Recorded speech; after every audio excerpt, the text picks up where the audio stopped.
اس کے جسم پر رونگڑے کھڑے ہو رہے اور زبان لڑکھڑا رہی ہے اور پاؤں میں جنبش ہے، آگے آنے کے لیے تیار نہیں۔ جب لمبا وقت گزرا، اچھی طریقے سے یقین ہو گیا تو یہ تو گئے، اب قریب آیا۔ کتابوں میں لکھا ہے انگریز نے اس دن حضرت شہید کی لاش پر کھڑے ہو کر میسور کی سرزمین، سرنگا پٹن کی سرزمین اس بات کی شاہد ہے، کل اللہ کی عدالت میں حضرت شہید کی شہادت کی گواہی سرنگا پٹن کی وہ زمین دے گی انشاءاللہ۔ کوئی سلطان اتنی قربانی دینے والے، آج ہم لوگ غدار ہیں۔ تو انگریز نے حضرت کی لاش پر کھڑے ہو کر کہا آج سے ہندوستان ہمارا ہے۔ اس کے بعد اس نے 1800 عیسوی میں دلی کی طرف رخ کیا۔ بھئی ذرا بچوں کو ذرا تھوڑی دیر بچے سکون سے بیٹھ جاؤ، تھوڑی دیر بٹھا لو، بات ختم کر رہا ہوں، تھوڑی دیر کچھ تاریخ سن لو، انشاءاللہ بات ختم ہو جائے۔ تو 1800 عیسوی میں انگریز سرنگا پٹن سے، چنئی سے دلی کا رخ کیا، دلی گیا تو وہاں پر بہادر شاہ ظفر کی حکومت تھی، اس نے بادشاہ کو قید کیا، رنگون بھیج دیا اور ان کے جتنے بیٹے تھے لال قلعے کے اندر قتل کر دیا، اور بچے کے سر کو طبق کے اندر رکھ کر اس پر ڈیزائن کر کے، اس پر شال پوشی کر کے، اس پر کپڑے سے ڈھانک کر باپ کو ناشتہ کرنے پر مجبور کر کے ناشتے میں طبق پیش کیا جاتا ہے۔ طبق سے جب کپڑے کو باپ نے ہٹایا، دیکھا ناشتے کے لیے کیا چیز ہے، سامنے اپنے بچے کا کٹا ہوا سر تھا، تو انہوں نے کہا الحمدللہ الحمدللہ، تیمور کی اولاد ہمیشہ اپنے باپ کی خدمت میں سرخ روح ہو کر حاضر ہوتے ہیں، مجھے شہادت منظور ہے، میرے بیٹوں قیامت میں ملیں گے۔ یہ قربانی دینے والا کون تھا؟ ملک کے در و دیوار، ملک کی تعمیرات بتا رہے ہیں کہ بنانے والا کون تھا، ملک کے لیے لڑنے والا کون تھا، ملک کے لیے انگریز کے خلاف سینہ سپر ہو کر کھڑے ہونے والا کون تھا۔ تو اس نے 1800 کے اندر ایک کام کیا۔ 1803 میں آخری بادشاہ شاہ عالم ثانی، لال قلعے کے اندر اسے مجبور کیا گیا، اس پر ظلم کے پہاڑ توڑے گئے، ظلم کیا گیا، ستایا گیا، مجبور کیا گیا، اور انگریز نے کہا جو میں کہہ رہا ہوں وہ لکھ۔ شاہ عالم ثانی کے ہاتھ سے لکھایا گیا۔ کیا لکھایا گیا؟ انگریز لکھا رہا ہے، بادشاہ سے کہہ رہا ہے لکھ، لکھنے پر مجبور کر رہا ہے، لکھ زمین اللہ کی، ملک بادشاہ سلامت کا، اور حکم ایسٹ انڈیا کمپنی کا چلے گا۔ حکم چلانے والا ہی اصل ہے۔ جب یہ اعلان لال قلعے پر کھڑے ہو کر اعلان ہوا، لال قلعہ ہمارا ہی ہے، آج بھی پرچم کشائی کرنے والے کرتے، میں ادھر جاؤں تو بات بدل جائے۔ تو جب لال قلعے سے اعلان ہوا، کیا زمین اللہ کی، ملک بادشاہ سلامت کا، اور حکم ایسٹ انڈیا کمپنی کا چلے گا، تو دلی کی جامعہ مسجد کس نے بنایا؟ مسلمان نے بنایا۔ ہندوستان کا تاج محل کس نے بنایا؟ جس کے پیسوں سے تم عائش کر رہے ہو، کس نے بنایا؟ لال قلعے کی ٹکٹ سے کون فائدہ اٹھا رہا ہے؟ قطب مینار کس کا بنا ہوا ہے؟ یہ عمارتیں بتا رہے ہیں کہ ملک کس کا تھا۔ ہم نے غداری نہیں کی، ہم نے خون بہایا اس ملک کو آباد کرنے کے لیے، اس ملک کو غلامی سے نجات دینے کے لیے۔ جب لال قلعے سے اعلان ہوا تو دلی کی جامع مسجد لال قلعے کے بالکل اپوزٹ، لال قلعہ ڈاؤن ہے، مسجد ہائٹ ہے۔ کیوں؟ آپ نے سنا ہے کبھی؟ لال قلعہ ڈاؤن ہے، مسجد ہائٹ ہے، کئی شیعہ ہی اس پر مسجد بنائیں۔ کیوں؟ جب بادشاہ مسجد بنا رہا تھا تو اس نے معماروں سے کہا دیکھو مسجد کو بلند بنانا تاکہ مسجد میرے گھر سے اونچی رہے. آج ہمارے گھر مسجد سے اونچے.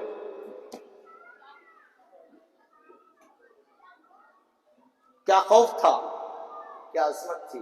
تو دلی کی جامعہ مسجد کے گیٹ پر صدر دروازے پر کھڑے ہو کر حضرت شاہ ولی اللہ محدث دہلوی رحمت اللہ علیہ کے فرزند حضرت شاہ عبد العزیز محدث دہلوی رحمت اللہ علیہ نے لال قلعے میں انگریز کا یہ اعلان سنا تو یہاں پر کھڑے ہو کر انہوں نے اعلان کیا، او ہندوستان والوں سن لو، آج سے ہندوستان کے لوگ غلام ہو چکے، آج سے ہندوستان دارالحرب ہے، انگریز کی فوج میں بھرتی ہونا حرام ہے اور سارے مسلمانوں پر جہاد فرض ہے. یہ فتویٰ جو جامعہ مسجد کے صدر دروازے سے نکلا سارے ہندوستان میں، ہندوستان آج کا نہیں، غیر منقسمہ بٹنے سے پہلے، تقسیم ہونے سے پہلے جو ہندوستان تھا، سارے ہندوستان کے اندر آگ کی طرح فتویٰ پھیل گیا. تو انگریز نے اس فتویٰ دینے کے جرم میں حضرت شاہ عبد العزیز محدث دہلوی رحمت اللہ علیہ کو گرفتار کیا گیا، سزائیں دی گئی، زہر دیا گیا، جس کی وجہ سے آنکھ کی بینائی چلا گئی، جس کی وجہ سے جسم پر سفید سفید داغ آ گئے اور حضرت کو شہر سے نکال دیا گیا، شہر بدل کر دیا گیا، حضرت کی جتنی پراپرٹی تھی قبضہ کر لیا گیا، جتنی جائیداد تھی سلب کر لی گئی، اور دلی کے اندر جتنے مدارس مساجد حضرت نے بنائے تھے بلڈوزر سے صاف کر دیا گیا. لیکن حضرت خاموش نے اپنے شاگردوں میں اس جذبے کو ڈالا. تو 1818 سے لے کر 1831 تک برابر انگریزوں کے دانت کھٹے کرتے رہے. 1831 میں 1824 میں جب شاہ عبد العزیز محدث دہلوی رحمت اللہ علیہ کا انتقال ہو گیا تو 1831 میں پنجاب کے بالا کوٹ علاقے کے اندر، ان پہاڑیوں کے اندر حضرت کے دو شاگردوں نے، حضرت شاہ اسماعیل شہید رحمت اللہ علیہ، حضرت سید احمد شہید رحمت اللہ علیہ، 300 رضاکاروں کے ساتھ جامع شہادت نوش کیا. 1831 تک. اب وہاں جو بچ گئے تھے وہ ساری جگہ پھیلے، کوشش کرتے رہے اور 1845 تک مرتے رہے.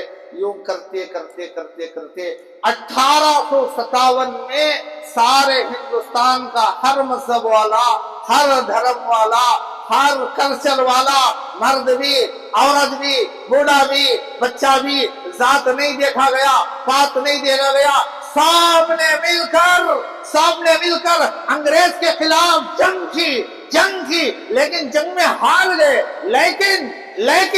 لیکن جو آزادی کی روح علماء نے پھونکی تھی، وہ جو فتویٰ دلی کی جامعہ مسجد کے صدر دروازے سے نکلا تھا، وہ جنگل کی آگ کی طرح لوگوں کے دلوں میں پیوست ہو چکا تھا. لوگ رکنے والے نہیں تھے، لیکن انگریز کا زیادہ نقصان ہوا، جس کی وجہ سے اس نے کیا کیا، 1861 میں دلی کے اندر 3 لاکھ قرآن کریم کو جلایا. دلی کے اندر 3 لاکھ قرآن کریموں کو جلایا گیا. 1864 سے لے کر 1867 تک 3 سال کے عرصے میں 14,000 علماء کرام کو پھانسی دے دی گئی، شہید کر دیا گیا. 1857 کی جنگ آزادی میں مسلمان شہید جو ہوئے 2 لاکھ تھے، صرف مسلمان 2 لاکھ تھے، اور اس میں 51,500 علماء کرام تھے. تو دیش کی آزادی کے لیے جو خون بہایا، سب سے پہلے بھی دیکھو 2 باتیں تھی. سب سے پہلے انگریز کے خلاف کھڑا ہونے والا مسلمان، سب سے زیادہ قربانی دینے والا مسلمان، یہ 2 باتیں. تو انگریز نے ظلم اور زبردستی کے مظالم اور تکالیف کے پہاڑ توڑتے گیا، تکالیف کی حد کر دی. تو 1857 کی جنگ کے بعد اس نے لاہور کی جامعہ مسجد میں پھانسی کا پھندا بنایا، ایک دن میں 80 مسلمانوں کو پھانسی دی جاتی۔ مساجد کو گھوڑوں کے رکنے کی جگہ بنایا گیا، استبل بنایا گیا، مساجد کے حوضوں کے اندر گھوڑوں کے پیشاب اور لیٹ کو ڈالا جاتا، اور دلی کے اندر ایک تنور جلایا، ایک آگ کا علاوہ جلایا۔ انگریزی مورخ مسٹر ٹامسن لکھتا ہے، ہمارا آدمی نہیں غیر ہی لکھتا ہے، غیر کہتا ہے میں نے دیکھا دلی کے اندر خیموں کے پیچھے کسی جلنے کی گوشت کے جلنے کی بو آ رہی تھی، تو میں نے جا کر دیکھا کیا ہو رہا ہے، تو کہتا ہے مسٹر ٹامسن کہتا ہے اپنی تاریخ یادداشت میں وہ لکھتا ہے میں نے دیکھا 40 علماء کرام کو ننگا کر کے تنوروں میں جلا دیا جاتا، میں نے ساروں کو جلتے ہوئے دیکھا، لیکن ایک بھی اپنی جان بچانے کے لیے پیچھے نہیں ہٹا۔ دریائے راوی کے اندر علماء کو بوریوں سے باندھ کر پانی میں ڈالا جاتا، اوپر سے گولیوں کی بوچھاڑ کی جاتی۔ دلی سے لے کر در خیبر سے لے کر شاملی کے میدان تک، اور دلی سے لے کر پنجاب تک، دلی سے لے کر در خیبر تک، چاندنی چوک سے لے کر شاملی کے میدان تک جتنے درخت تھے ہر درخت پر مسلمانوں کی لاشیں لٹکی ہوئی تھی۔ ہاتھیوں پر لاتے، پھندا ڈالتے، ہاتھی کو آگے ہٹال دیتے، اور لاش پر سولی لگ جاتی، آنگ باہر آ جاتے، اور آنگ سے اور کان سے خون نکلنا شروع ہو جاتا۔ ہفتے گزرتے، کوئی لاش کو نکالنے کے لیے نہیں آتا، اتنی بدبو پھیلتی کہ اس راستے سے گزرنے کے لیے کوئی تیار نہیں۔ اس شہادت کی قربانی، یہ اپنے جسموں کی قربانی دلی کے درخت بتا رہے، تاریخ بتا رہی ہے کہ ہم نے کیا قربانیاں دی۔ تو پھر ایودھیا کے اندر ایک املی کا درخت تھا، کتابوں میں لکھا ہے اس املی کے درخت پر ایک پھانسی پر دو مسلمانوں کو پھانسی دی جاتی تھی۔ اور ہریانہ کے اندر پھانسی مقام پر دو دوست تھے، ایک مسلمان ایک ہندو، دونوں انگریز کے خلاف تھے، دونوں کے رگ و رگ کے اندر اپنے ملک کی وفاداری، اپنے ملک سے محبت بھری ہوئی تھی۔ ہر آدمی کو اپنے وطن سے محبت ہوتی ہے، اللہ کے رسول کو مکے سے محبت تھی، ہونا چاہیے، پیدائشی جگہ سے محبت ہوتی ہے۔ تو دونوں دوست تھے، اس کا دھرم الگ اس کا دھرم الگ، لیکن دھرم نہیں دیکھا جائے گا۔ وطن کی بات جب آتی ہے تو مذہب دیکھا نہیں جائے گا، مذہب اپنی جگہ ہے، دھرم اپنی جگہ۔ دھرم کو مذہب کے ساتھ ملا کر کہنا اس میں سے تمہیں کون پیارا ہے، یہ بیوقوفی کی علامت ہے۔ کھانا کھا رہا ہے، گوبر کھا رہا ہے، تقابل اس جیسی چیزوں میں ہوتا ہے۔ ملک میں تقابل کرنا ہے تو ملکوں میں تقابل کرو، مذہبوں میں تقابل کرنا ہے تو مذاہب میں تقابل کرو، یہ نہیں کہ مذہب کو ملک سے جوڑ کر تقابل کیا جاتا ہے، یہ بیوقوفی کی علامت ہے۔ تو دو دوست تھے، دونوں ملک کے لیے قربان ہو گئے۔ کافر کو زمین میں زندہ گاڑ دیا گیا۔ ہم نے سنا تھا کہ حضور کے آنے سے پہلے مکے کا اتنا برا حال تھا، لڑکیوں کو زندہ درگور کیا جاتا تھا۔ آج بھی وہ قبرستان، جب تم حرم سے باب فہد سے نکلو گے تو دائیں ہاتھ کی طرف مقبرہ مقبرہ الشبی کا آج بھی موجود ہے، حرم کے قریب ہے، لیکن ایک بھی وہاں عمارت نہیں بنی ہے۔ حالانکہ حرم محترم کے اندر، مکہ المکرمہ کے اندر بہت توسیع ہو گئی، بہت ساری چیزوں کو اپنے اندر لے لیا گیا، حرم بڑھ گیا، لیکن وہ جگہ خالی ہے۔ کیوں خالی ہے؟ وہاں کے مقامی لوگوں سے پوچھا گیا یہاں کیوں کام نہیں ہوتا، یہاں کیوں بلڈنگ بنائی نہیں جاتی، یہاں کوئی ہوٹل کیوں تعمیر نہیں کیا جاتا، یہاں کوئی برج خلیفہ کیوں نہیں بنایا جاتا؟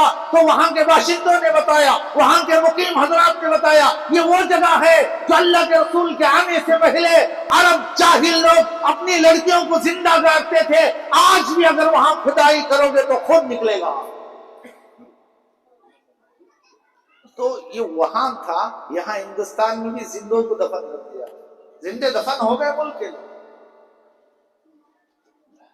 ہندو کو زندہ دفن کر دیا گیا، مسلمان کو جلا دیا گیا۔ اور پھر 1867 میں دارالعلوم کا قیام ہوا، 1878 میں انجمن ثمرۃ التربیت کا قیام ہوا، 1919 میں جمعیت علماء ہند وجود میں آئی، 1919 میں جمعیت علماء ہند، آپ نے نام سنا ہوگا، اس وقت سے لے کر آج تک وہی خدمتیں کر رہے ہیں۔ کہیں بھی سیلاب آئے گا سب سے پہلے قدم ان کا ہوگا۔ تعاون کا مسئلہ آتا ہے، مدد کا مسئلہ آتا ہے، برادری نہیں دیکھی جاتی، ذات پات نہیں دیکھا جاتا، مذہب اور دھرم نہیں دیکھا جاتا، انسانیت کو دیکھا جاتا ہے، انسانیت کے ناطے پر مدد کی جاتی ہے۔ تو 1919 میں 1920 میں حضرت شیخ الہند کو اس جمعیت علماء کا صدر بنایا گیا، اس کے 12 دن کے بعد حضرت کا انتقال ہو گیا۔ دیوبند لایا گیا کفن کے لیے، غسل کے لیے، جب کپڑوں کو نکالا گیا، غسل دیا گیا تو دیکھا پیٹھ میں ایک جگہ بھی گوشت نہیں ہے، خالی ہڈی ہڈی۔ تدفین ہو گئی۔ حضرت شیخ الاسلام مولانا حسین احمد مدنی خاص شاگرد تھے، حضرت کی وجہ سے مالٹا کی جیل چلے گئے حضرت کے ساتھ خدمت کرنے کے لیے۔ وہ کہیں پڑھا رہے تھے، جب واپس آئے تو لوگوں نے پوچھا حضرت کا یہ حال تھا، غسل کیوں؟ تو وہ روتے ہوئے کہنے لگے حضرت نے مجھے وہاں پر بتایا تھا، لیکن کہا تھا ظاہر نہ کرنا، اپنی حیات میں تو میں نے حضرت کے ظاہر نہیں کیا، اور حضرت دنیا سے چلے گئے اس لیے کہہ رہا ہوں۔ حضرت نے مجھے کہا تھا انگریز ہر دن جزیرے انڈومان کے تہخانے میں مجھے لے جاتا اور کہتا محمود الحسن ایک مرتبہ کہہ دے کہ انگریز کے خلاف جہاد نہیں کرنا چاہیے، ایک مرتبہ کہہ لے کیا تو نے 1857 عیسوی کی جنگ میں اعلان کیا تھا انگریز سے جہاد کرنا فرض ہے، ایک بار اپنی بات بدل دے، جھوٹ سے کام لے لے، اتنا کہہ دے کہ میں نے نہیں کہا تھا، ابھی پوری عزت و احترام کے ساتھ، پورے آؤ بھگت کے ساتھ، پوری تکریم کے ساتھ، پوری عزت کے ساتھ اپنا گاؤں اپنا گھر پہنچا دیا جائے گا۔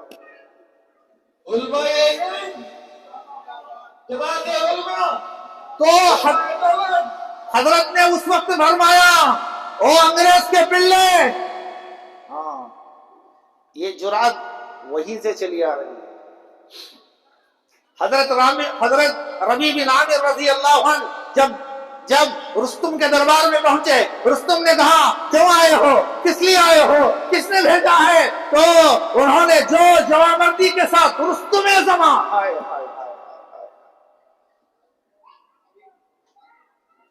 رستم کوئی معمولی آدمی نہیں تھا بھائی، اگر چھوٹا سا چلر آدمی آ گیا تو ہمارے پیر لرز دیں۔ رستم زماں کے سامنے صحابی رسول نے جو جواب دیا تھا، او سن اللہ نے ہمیں بھیجا ہے، اللہ نے ہمارا انتخاب کیا ہے، ہم اس لیے آئے ہیں، ہمارے نبی نے ہمیں یہ تعلیم دی ہے کہ بندوں کو بندوں کی غلامی سے نکال کر اللہ کی غلامی میں جوڑ دے، دنیا کی تنگی سے نکال کر آخرت کی وسعت کی طرف لگا دے، اور دنیائی مذاہبوں کے ظلم سے نکال کر آسمانی مذہب کے عدل و انصاف میں شامل کر دے۔ اسلام کا ایک مقصد تھا لوگوں کو غلامی سے نکالنا، غلامی سے نکال کر آزادی کی زندگی کرنا۔ آزاد اللہ کو پسند ہے، آزادی اللہ کو پسند ہے۔ میں نے سورہ عنکبوت کی آیتیں میں نے آپ کے سامنے تلاوت کی تھی۔ اللہ نے فرمایا وَنُرِيدُ أَن نَّمُنَّ عَلَى الَّذِينَ اسْتُضْعِفُوا فِي الْأَرْضِ، ہم چاہتے ہیں کہ احسان کرے زمین پر جو کمزور لوگ ہیں۔ اللہ غلامی سے نکالنا چاہتے ہیں، ہم چاہتے ہیں کہ ہم پر احسان کرے۔ اللہ کا کلام کہتا ہے دل کے کانوں سے سنو۔ نشے کی چیزیں استعمال کر کے اپنے جسم کو کمزور کرنے والوں، کل جسم کے بارے میں اللہ سے کیا جواب دو گے؟ کیوں کر رہے ہیں؟ اسلام اس کے بارے میں کیا کہتا ہے؟ ہم منمانی زندگی گزارنے کے لیے نہیں آئے. اللہ کی قسم ایک ایک چیز کا سوال ہوگا، وہاں پر جواب دینا پڑے گا. اس لیے انسانی جسم کے اعضاء کو نکال کر دوسرے آدمی کے اعضاء میں آپریشن کے ذریعے ڈالنے کی اجازت نہیں. مرے ہوئے آدمی کا دل ہو یا زندے آدمی کا دل ہو، زندے کا دل نکالیں گے تو مرے گا، اور زندے آدمی کا گردہ نکال کر، کڈنی نکال کر، دوسری چیزیں نکال کر دوسرے آدمی کی جان بچانے کے لیے استعمال نہیں کر سکتے. استعمال کرنا حرام ہے، کیونکہ سارا جسم ہمارا نہیں ہے، اللہ کا ہے. ان اللہ اشتری من المؤمنین انفسهم واموالهم بان لهم الجنہ. اللہ نے اس پوری باڈی کو، اللہ نے اس پورے جسم کو جنت کے بدلے میں خرید لیا ہے. یہ اس کی تجارت ہو چکی ہے، یہ سیل ہو چکا ہے، یہ ہمارا نہیں ہے، اللہ کا احسان ہے. خریدنے کے بعد بھی اللہ نے وہ جسم ہمارے ہی حوالے کیا. میرے بندو استعمال تم ہی کرو.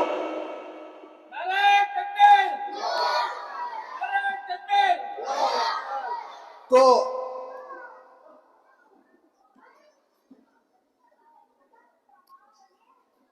وہ 1857 عیسوی کی جو جنگ کے بعد انگریز کا بہت نقصان ہو گیا تھا، تو اس نے مختلف قسم سے تکلیفیں پہنچانے شروع. جی نہیں، بات ہو گئی ختم. وہ بول رہے کرو، بات ہو گئی ختم کے قریب آیا. اتنا نہ کھاؤ کہ بدہضمی ہو جائے، اتنا کھاؤ باہر جا کر کہے اور تھوڑا کھا لیتا. اتنا بیان مت کرو کہ آدمی پھر دوسرے بیان میں آنے کے لیے تیار ہی نہ ہو. کیا بھائی انہوں تو بس ایسا تو کوئی بولنے والا نہیں ہے، کیونکہ اپنے لوگ ہیں، اپنے آدمی اتنے جذبے کے ساتھ آئے ہیں. اور مجھ جیسے کمزور آدمی کا اتنا بڑا استقبال کر رہے تھے. بھائی ہمارے اللہ والوں کو یہ کام کرنا، اتنا استقبال، ریسپیکٹ، یہ ہمارے شان نہیں. یہ ہمارے ساتھ استقبال، ریسپیکٹ، یہ لفظ استعمال بھی کرو تو ظلم ہے. ہم کس کھیت کے گاجر اور مولی، ہماری اوقات ہی کیا ہے بھائی. ہماری تنہائی کی زندگی کو دیکھو، ہماری اجالے کی زندگی کو دیکھو. اس اللہ کا احسان ہے، اس نے پردہ ڈال رکھا ہے، ورنہ تو منہ دکھانے کے قابل نہیں. ہماری کیا حیثیت ہے. آپ کے اس استقبال کو میں سلام کرتا ہوں، آپ کے اس جمع ہونے کا میں تہ دل سے مشکور ہوں. آپ کے اس پروگرام کرانے والوں کا دل سے میں تہ دل سے مشکور و ممنون ہوں. ملک کی آزادی کو سنانے کے لیے انہوں نے محنتیں کر کے یہ اسٹیج سنوارا. یہ کسی شادی کا اسٹیج نہیں ہے، یہ کسی رشوت خور کو بٹھانے کے لیے یہ اسٹیج سجایا نہیں گیا ہے. یہ دنیا کے کسی کھڑے ہو کر پیشاب کرنے والے کو لا کر بٹھانے کے لیے نہیں سجایا گیا ہے. یہ صرف وطن کی محبت اور وطن کی تاریخ اور اکابرین کی قربانیوں کو سنانے کے لیے اسٹیج کو سنوارا گیا. اللہ آپ کے آنے کو قبول فرمائے. میں نے سنا کہ مستورات بھی سن رہے ہیں، اللہ ان کے اندر بھی جذبہ عطا فرمائے. ہاں، اصل کردار ماؤں ہی کا ہے. ہاں، آپ کو ایک بات سناؤں، موضوع سے ہٹ کر ایک بات سناؤں. اصل کردار عورت کا ہے. مرد کتنا نمازی پڑھا بنا تو بھی عورت نہیں بنی تو بیٹھو جی مچھلے کو تو بیٹھ جاتے. بیٹھو جی بیٹھو، چلو جائیں گے شاپنگ کو، میک اپ کرنے کو بولا نہیں. لوگ کیا آئے، چلو جی دیکھیں. اگر گھر میں عورت بن گئی تو اس گھر کے سارے افراد انشاءاللہ ثم انشاءاللہ جب جنازہ اٹھے گا تو گھر میں دین باقی رہے گا. اگر گھر میں عورت میں دین نہیں ہے، مردوں میں ہے، مردوں کا جنازہ نکلے گا تو گھر سے دین نکل کر قبرستان میں اس آدمی کی باڈی کے ساتھ دفن ہو جائے گا. اور گھر میں شرک، خرافات، بدعات، رسومات، نوجوانوں میں نشہ، گٹکا اور نشیلی چیز، بری عادتیں، افیون، چرس، گانجا، ایسی نشیلی چیزوں کو استعمال کرنے کا عادی ہو جائے گا، سائیکو بن جائے گا. تو بنگال میں حضرت خواجہ معین الدین چشتی اجمیری رحمت اللہ علیہ لوگوں کو بیان کرنے کے لیے گئے، سمجھانے کے لیے گئے. تو